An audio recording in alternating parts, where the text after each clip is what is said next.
বাংলাদেশে যারা ছাত্র জনতার প্রথম কাতারে আছেন তাদেরকে জানিয়ে রাখি, অবশ্যই আপনারা স্বৈরাচারী হাসিনের মতো কোনো কার্যক্রম করবে এমন ব্যক্তিকে আর কখনো সামনে আমিও চাবো না, আপনারাও চাবেন না, দেশবাসীও চাবে না। তো সেই ক্ষেত্রে জনাব তারেক রহমান সাহেবকে আপনারা একটু সময় দেন, আর কোনো মাঠে আন্দোলন নিয়ে বিভিন্ন আপনাদের সমস্যা আপনারা লিখে রাখেন, কার কি দরকার, কার কি প্রয়োজন, কার কি হলে সন্তুষ্ট, আপনারা নিজেরা লিখে রাখেন। আগামী 1 বছরের মধ্যে কিংবা 6 মাসের মধ্যে, 3 মাসের মধ্যে আপনি জমা দেন যে আমাদের এই দরকার।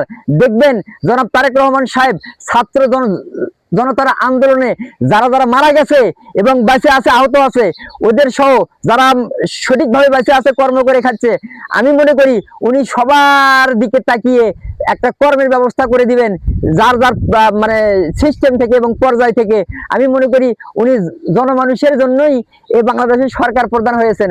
অতএব ছাত্র জনতা তোমরা একটু সময় দাও জনাব তারেক রহমান সাহেবকে, যাতে করে উনি জেনে বুঝে মানুষের উপকার কাজে একেবারেই সরাসরি নিজেই সাইন করতে পারেন।